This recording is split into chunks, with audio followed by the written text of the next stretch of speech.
खुलुमबाय लोगोफोर, नोंथांमोनखौ गोदान खौराङाव बरायबाय।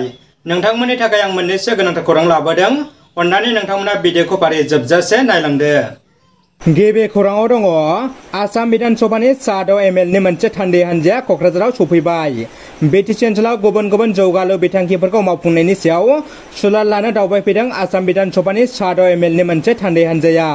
एमएलए वाजिद आली चौधुरीनि दैदेननायाव सा 5 एमएलएफोर फारियै रमेन्द्र नारायण कलिता, बसन्त दास, हाफिज बाजिर आहमेद आरो भबेन्द्र बरालिया क'क्राझार सिआइटिआव सफैबाय। आसाम बिधान सभानि सा 6 एमएलएनि मोनसे थान्दै हान्जाखौ क'क्राझार जिल्ला खुंथाया सिआइटि आलासि गेस्ट हाउसआव दुंब्रुदै बरायो आरो दिनै फुंबिलिनि 9 रिंगायाव क'क्राझार जिल्लानि दाब दाब थावनिफोराव नायगिदिंनाय खालामनाया जागोन होनना मिथिनो मोननाय जादों। बर' फिसानि अमा फार्मा लांदां, ओनसोल नाङैनो अमा बेदराव 144 आयेननि धारा। उदालगुरि जिल्लानि सिङाव बिटिसि हरिसिंगा बियाब आरो कालिंदुवार बियाबनि उत्तर खयाबिल टेपाकार गामिनि गंसे अमा फार्माव आफ्रिकान सुवेइन फिभार सुंद'यै ASFजों लांदां। उत्तर खयाबिल गामिनि जाखांफु लाइमोन अमा आबादारि बापन बर'आ 2003 मायथाइयावनो बापन बर' पिग फार्म बेखेवजेनना गोबां अमा फिसिदोंमोन।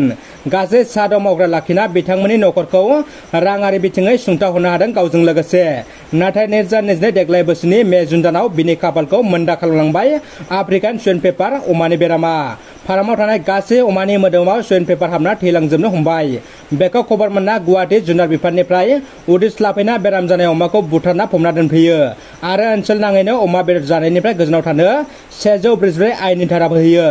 दासिम आबादारि बापन बर'आ गोबां जिंगायाव गोग्लैनानै दङ। सरकारनि फारसे बिथाङा फिन हेफाजाब मोननो लुबैदों। क'क्राझार डाइटआव सोरखारनि बिथोन बायदियै प्लास्टिक उदां जन साखोन सिखोन सिबस्रांनाय हाबाफारि बानजायदों।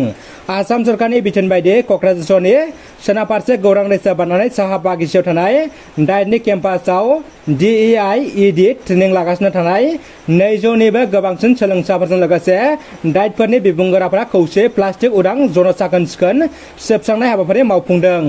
डाइट फसंथाननि बेंखनजों लोगोसे क'क्राझार साखाथि फाखाथि ओनसोलाव गोग्लैनानै थानाय सेवनो रोङै पलिथिन प्लास्टिकफोरखौ सिबस्रांनाय हाबाफारि मावफुंदों।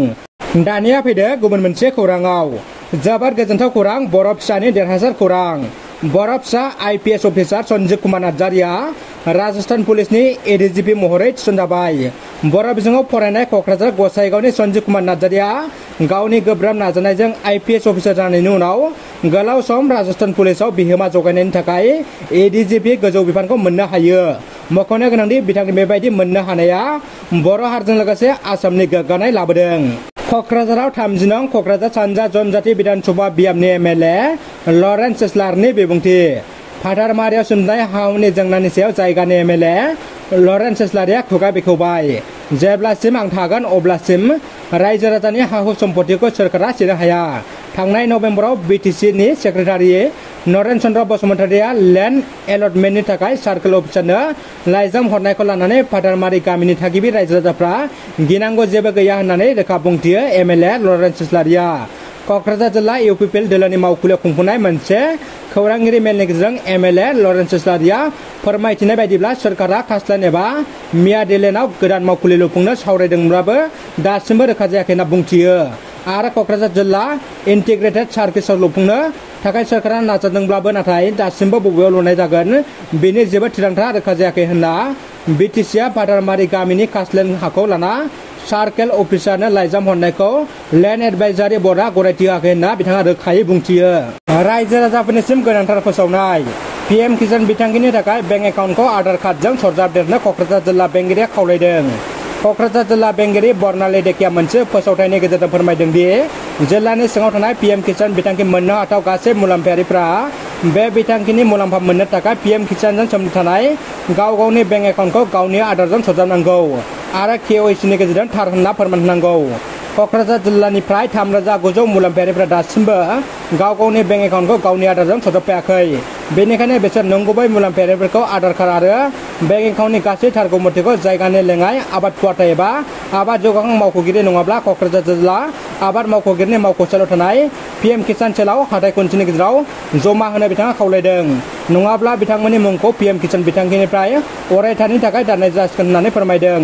बिब्दिनो जायफोर मुलाम्फायारिफोरा दासिमाव गाव गावनि बेंक एकाउन्टखौ गावनि आधार कार्डजों सरजाबदेरखांबाय बिसोरखौ 30 जुलाइनि गेजेराव गाव गावनि खाथियाव थानाय रायजोआरि सिबिथाय मिरुआव KYC खालामनो थाखाय बे फोसावथायनि गेजेरजों जिल्ला बेंगिरि बर्नाल लेखिया खावलायहरदों। दानिया फैदो जोबथा खौराङाव। जोबोद गोजोनथाव खौरां।